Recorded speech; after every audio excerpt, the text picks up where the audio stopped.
Hello and good evening to everyone. स्वागत है आप सभी का हमारे इस यूट्यूब चैनल में। और आज थोड़े डिले हो गए हैं। पहला सेट मैंने 2 दिन पहले डाला, आज 2 दिन बाद में सेट को डाल रहा हूं। तो चलिए कोई बात नहीं है, थोड़ी कुछ प्रॉब्लम आ गई थी, इस वजह से सेट का सॉल्यूशन में डिले होगा। पर उम्मीद करते हैं कि अब जल्दी ही ये सेट हम रेगुलर डालना शुरू कर देंगे। बस आप लोग अपना सहयोग बनाए रखें। इन्हीं विश्वास के साथ बढ़ते हैं, क्वेश्चन की शुरुआत करते हैं। सबसे पहला क्वेश्चन है, it was also claim that. देखो, सबसे बेसिक बात आपको जो समझना है वो ये है कि वाज वेयर लगने के बाद जब कभी भी वर्ब आता है तो वर्ब भी4 अर्थों में नहीं आता। जब भी आता है तो पैसिव एक्सप्रेशन में भी3 या एक्टिव एक्सप्रेशन हो तो भी4 का प्रयोग होता है। तो इट वाज ऑल्सो बेस्ट यहाँ पर तो ये होगा कि आप इसको भी3 अर्थों में रख दो। ठीक है, भी3 अर्थों में यानी क्लेम्ड कर दो। और ये सुधार हमने पार्ट नंबर 1 में करी है, जिसकी वजह से 1 नंबर पार्ट हमारा सही माना जाएगा। इसी तरह बढ़ते हैं दूसरे क्वेश्चन में, टेंशन प्रिवेल। भाई देखो, टेंशन सिंगुलर सब्जेक्ट है। अगर प्रेजेंट इंडेफिनिट भी रहेगा तब प्रिवेल प्रिवेल्स में बदलेगा, पास्ट रहेगा तब प्रिवेल्ड में बदलेगा।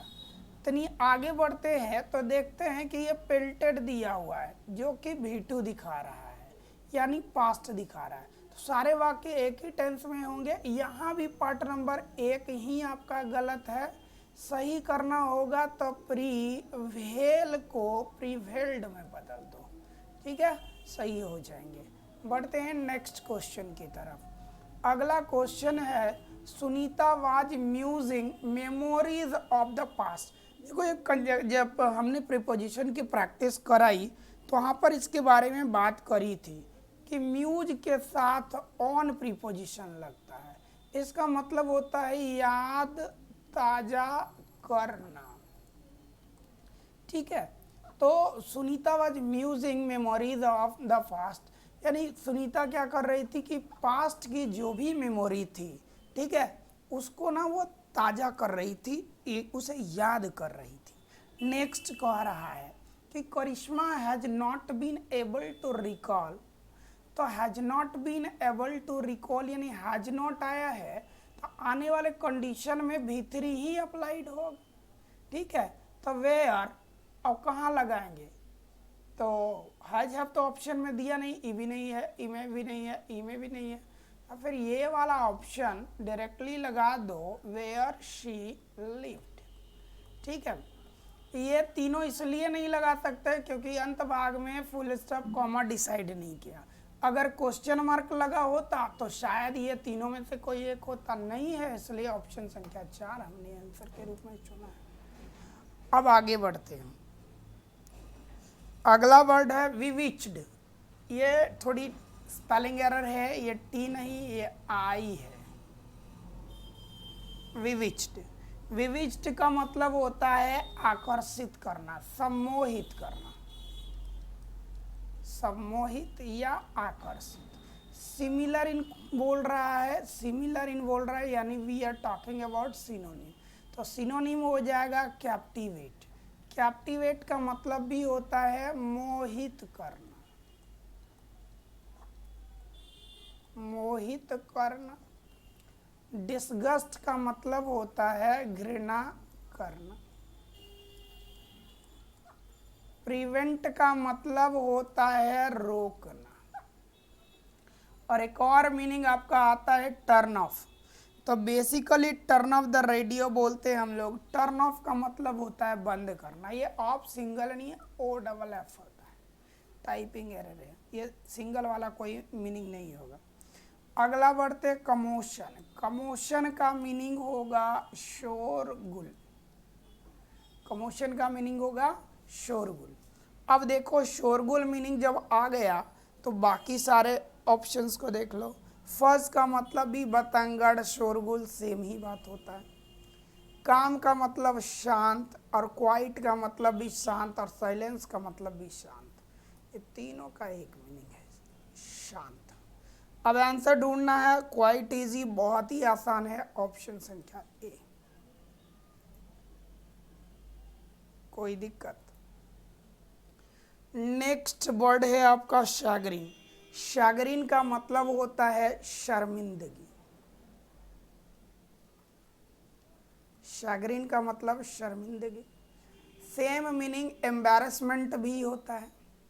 डिलाइट का मतलब प्रसन्न।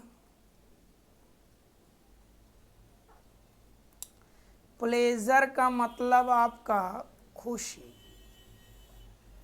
हैप्पीनेस का मतलब प्रसन्नता। हो गया। अब आते हैं एंटोनिम में। एंटोनिम है एरिड। एरिड का मतलब होता है सूखा, इसी को बंजर भी कहते हैं। तो बंजर अगर हो गया तो उल्टा फर्टाइल हो जाएगा, इसका मतलब है उपजाऊ। थर्स्टी का मतलब प्यासा।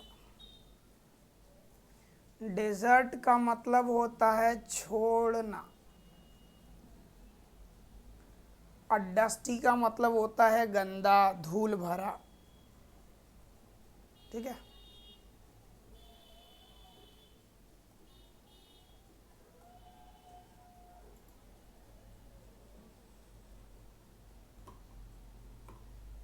चलिए नेक्स्ट आते हैं। अगला है सर्किटस। सर्किटस का मतलब होता है चक्करदार, घुमावदार। इसको हम लोग कहेंगे घुमावदार। सिनोनिम की बात करोगे तो सर्कुलर और राउंड अबाउट एकदम सेम एग्जैक्ट मीनिंग में जाएगा। तो डायरेक्ट होगा, स्पष्ट, सीधा। लॉन्ग वे का मतलब लंबा हो जाएगा।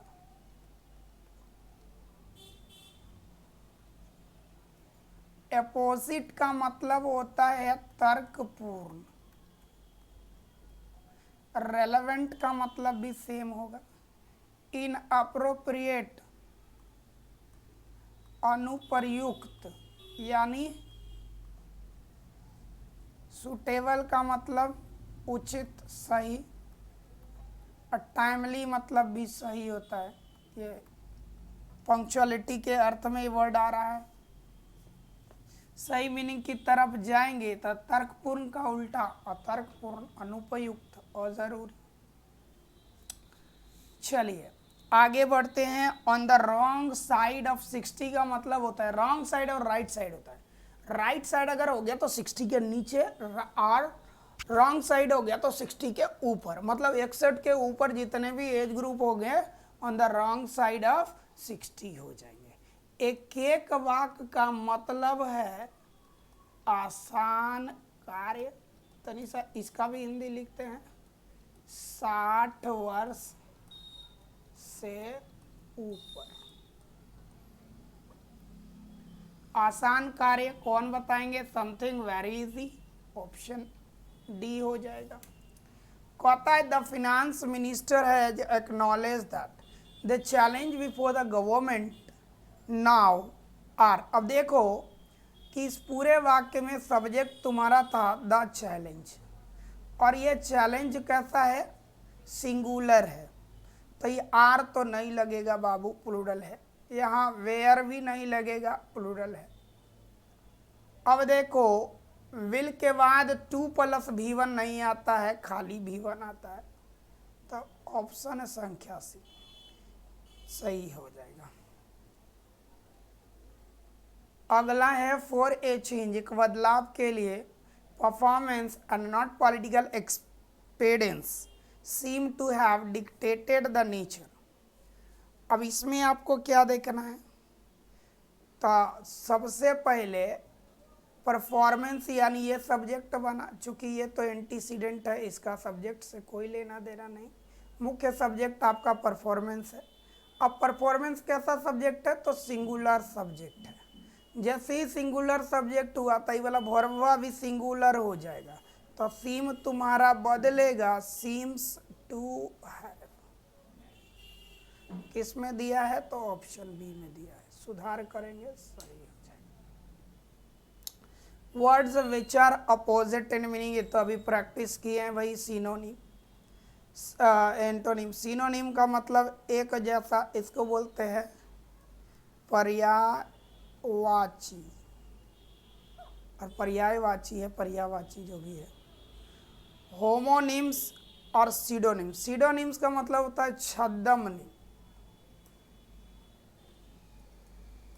और होमोनिम एक जैसा उच्चारण में।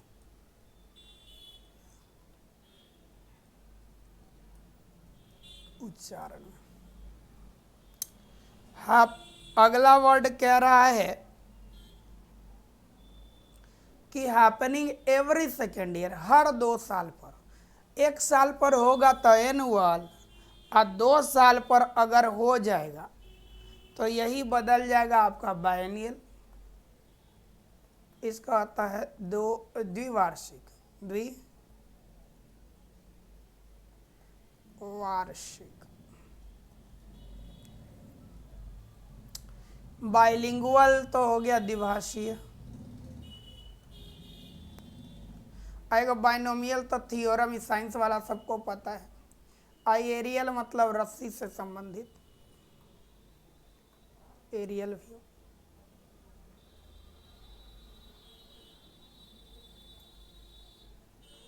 नेक्स्ट आया है एक्सीडेंट का सही स्पेलिंग बताना है।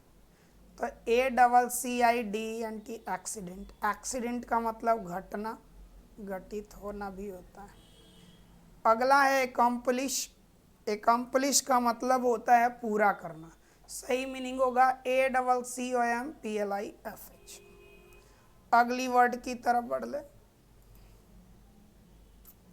कहता है स्मॉल स्केल इंडस्ट्री। देखो बढ़िया से फोकस करें तो ये हमारा सब्जेक्ट है। अब सब्जेक्ट है तो नेक्स्ट चाहिए हमको वर्ब। आई कंजक्शन है, होगा नहीं। आई प्रीपोजिशन है, होगा नहीं। तो वाक्य की शुरुआत अगली जो होगी वो आर से होगी। ये ऑप्शन में आर नहीं, इसमें आर नहीं, और इसमें आर नहीं, सिर्फ एक में आर है। ऑप्शन संख्या 20 सही हो गया। कोई दिक्कत अगर होगा तो कमेंट करना है।